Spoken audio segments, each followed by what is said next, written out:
我操！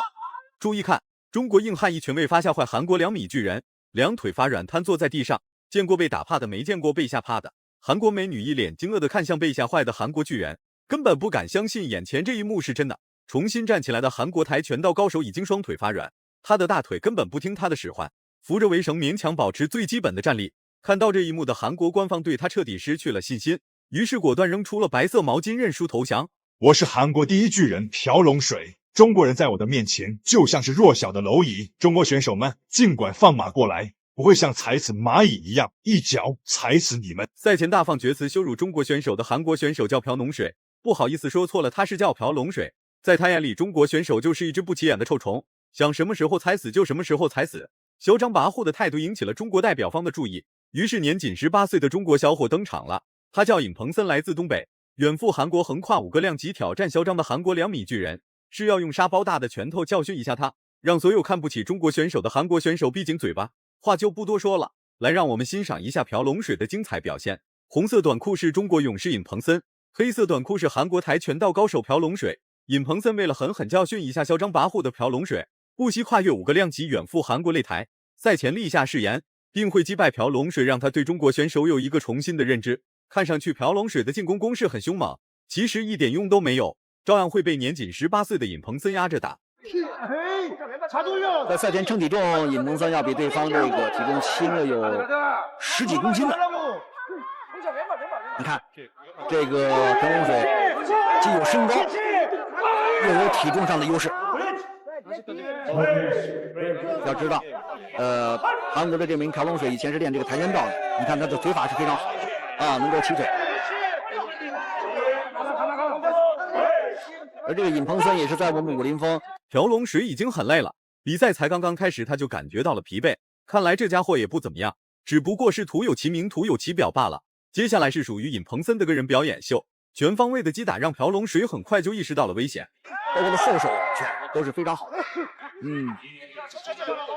那面对这个朴龙水呢，你更多的要距离感不要拉太远，要打近战，因为毕竟对方有身高和这个力量上的优势，而且对方练过这个跆拳道，有腿法，那么尽量要逼进去。对，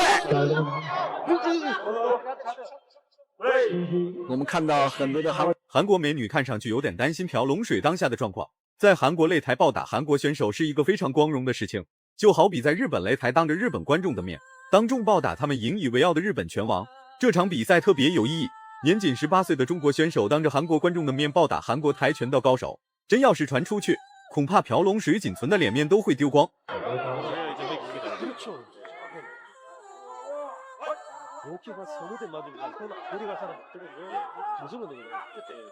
我们都没有想到这个朴龙水在比赛里面身高是2米啊，居然还这么灵活。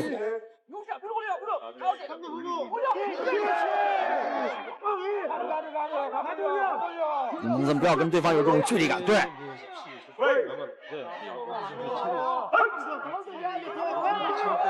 朴龙水本来就已经很累了，再加上长时间的逃跑与追逐战，频繁挨到重击是正常的事情，挨到重击之后头晕眼花同样也是正常现象。尹鹏森是越打越上瘾，然而朴龙水却越打越疲惫，时间短了显现的不是特别明显，真要是时间长了，还没等朴龙水被打死，他自己就会被累死。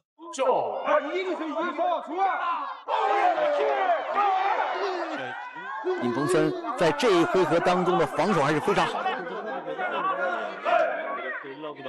大家看，我们都没有想到他的这种身高，左右高边腿都能够起来，不愧是以前是跆拳道的高手，现在改练自由搏击。你看尹鹏森的左右两侧的肋部被这个朴龙水扫腿的力量所击中。好了，观众朋友们，武林风走进首尔中韩对抗赛男子无差级的第2局比赛开始了。红方是韩国的朴龙水，而蓝方是来自辽阳创新俱乐部的尹鹏森。尽管面对这个身高比尹鹏森要高，体重很多时候都是朴龙水自己倒下去的，明明所打出的进攻没有任何威慑力，然而这家伙还偏偏要向尹鹏森发起猛烈进攻，有些时候还没等尹鹏森发起反击，朴龙水他自己就倒了下去。耍赖是韩国擂台的招牌，但碍于是和中方选手打比赛，并不能表现得特别明显。控制好距离，对。现在尹鹏森并没有惧怕对方这种扫腿的力量，你尽管把我的左右肋部打出了一道道的血印，但是我勇往直前。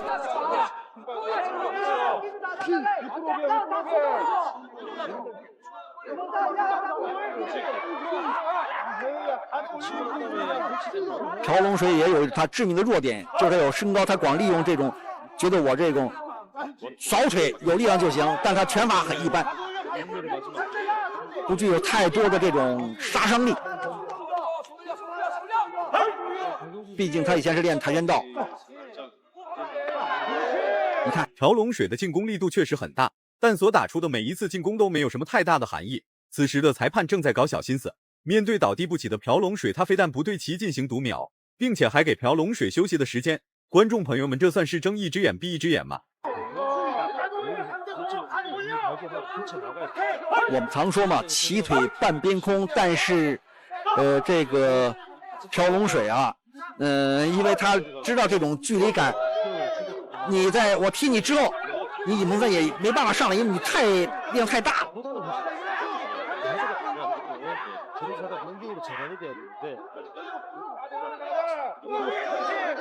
尹鹏森打得非常有耐心。尹鹏森多次的扫踢已经彻底打废了朴龙水，能保持最基本的站立属实不易。照这样打下去，朴龙水的大腿很快就会被尹鹏森踢断，失去反抗能力的朴龙水应该遭到读秒警告。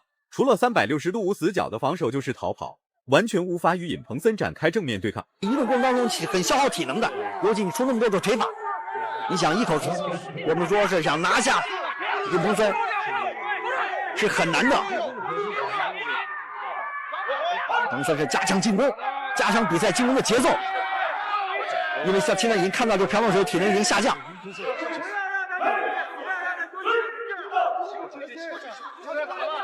再来！我们现在看到场裁判怎么突然终止比赛了？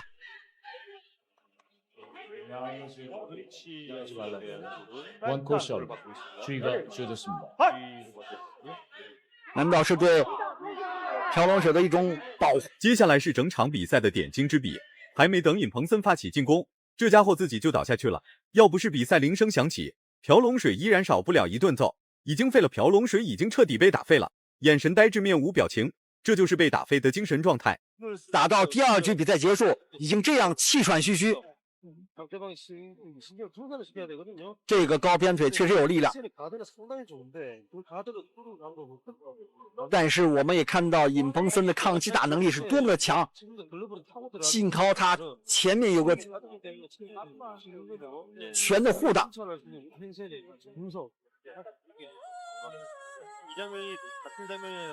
但是现在的优势现在也已经倒到尹鹏森这边，你还能站起来吗？朴龙水。回合才刚开始，朴龙水直接撂挑子不打了，跪在地上祈求尹鹏森的原谅。赛前多嚣张，赛后就有多狼狈。一旁的裁判连读秒都不读秒，这完全就是包庇行为。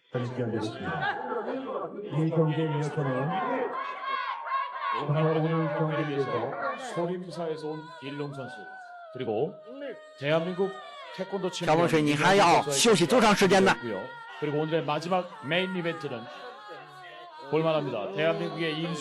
这明显场上裁判在有意的拖延比赛时间，这是我们规则当中所不允许的。毕竟这是中韩对抗赛。我觉得在比赛判罚尺度上，大家应该是公平、公正、公开。像这种经过长时间的休息，朴龙水再次踏上了仅属于他的挨揍之旅。那么对于尹鹏森来说是不公平的。看看，这时候朴龙水还能继续比赛吗？已经废了，彻底被打废了。韩国官方实在是看不下去了，最终选择扔出白色毛巾弃赛投降。台下仅有的中国官方大声呐喊欢呼，还有中方记者在焦急等待着采访尹鹏森。横跨5个量级暴打韩国跆拳道高手，不仅打飞了朴龙水，并且还给朴龙水内心留下了一个深深的阴影。因为朴龙水已经没有体能继续站在这个擂台上。